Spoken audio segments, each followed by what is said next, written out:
नमस्कार दोस्तों। मनुष्य की सबसे बड़ी लड़ाई किसी दूसरे से नहीं बल्कि अपने मन से होती है। बाहर के युद्ध तो किसी न किसी दिन खत्म हो जाते हैं, लेकिन मन के अंदर चलने वाला संघर्ष सालों साल चलता रहता है। कभी इच्छाओं का, कभी भय का, कभी अहंकार का, कभी बीते हुए कल का और कभी आने वाले भविष्य की चिंता का। हमारा मन एक पल में खुश होता है और दूसरे ही पल किसी छोटी सी बात से दुखी हो जाता है।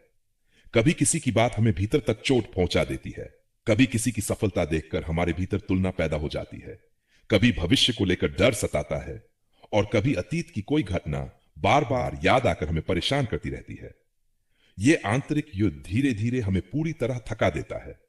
शरीर आराम कर लेता है, लेकिन मन आराम नहीं करता।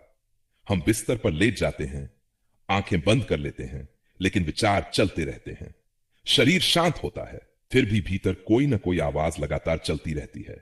अगर ऐसा हो गया तो, अगर वैसा नहीं हुआ तो, लोग मेरे बारे में क्या सोचेंगे? मेरे साथ ऐसा क्यों हुआ?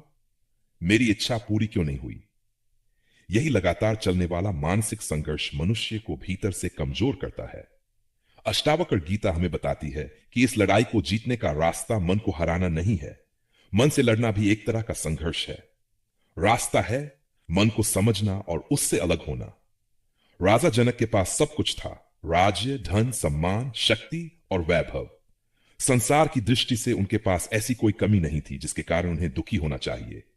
लेकिन उनके भीतर फिर भी एक बेचैनी थी, क्योंकि बाहर की वस्तुएं मनुष्य को सुविधा दे सकती हैं, लेकिन स्थायी शांति नहीं दे सकती।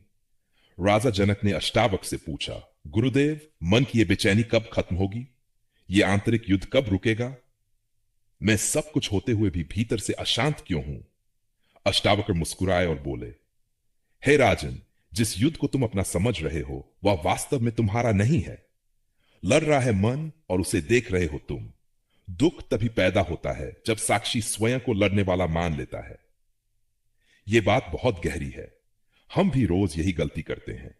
गुस्सा आता है तो हम कहते हैं मैं गुस्सा हो रहा हूं। डर लगता है तो कहते हैं मैं डर गया हूं। उदासी आती है तो कहते हैं मैं उदास हूं। कोई हमारा अपमान करता है तो हम कहते हैं मुझे बहुत बुरा लगा। लेकिन जरा ध्यान से देखिए, गुस्सा आया और चला गया, डर आया और कुछ समय बाद कम हो गया, उदासी आई और फिर किसी दूसरी भावना ने उसकी जगह ले ली। अगर ये भावनाएं वास्तव में मैं होती तो इनके चले जाने के बाद मैं भी समाप्त हो जाना चाहिए था। लेकिन ऐसा नहीं होता।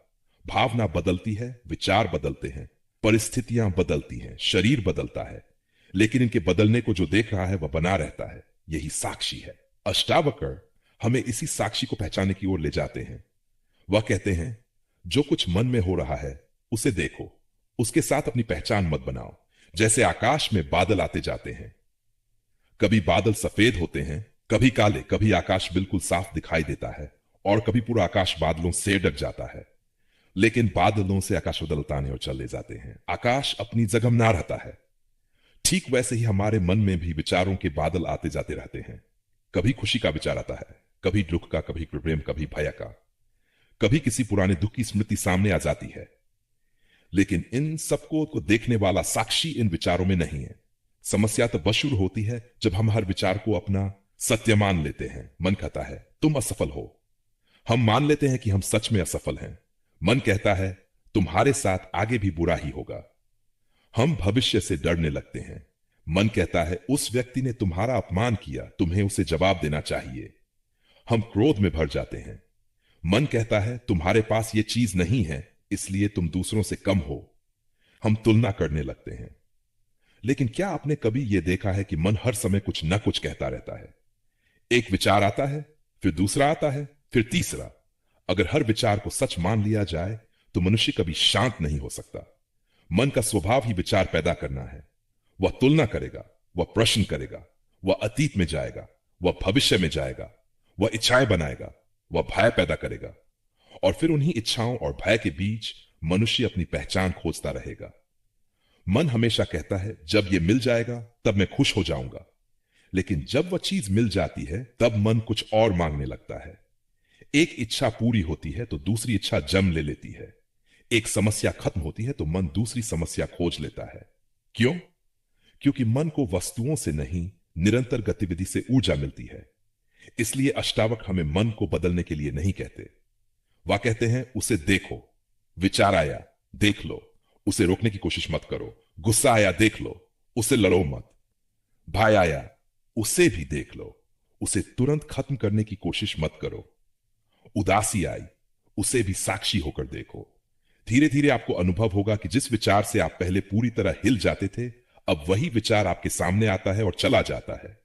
पहले आप विचार के अंदर चले जाते थे, अब आप विचार को बाहर से देखने लगते हैं।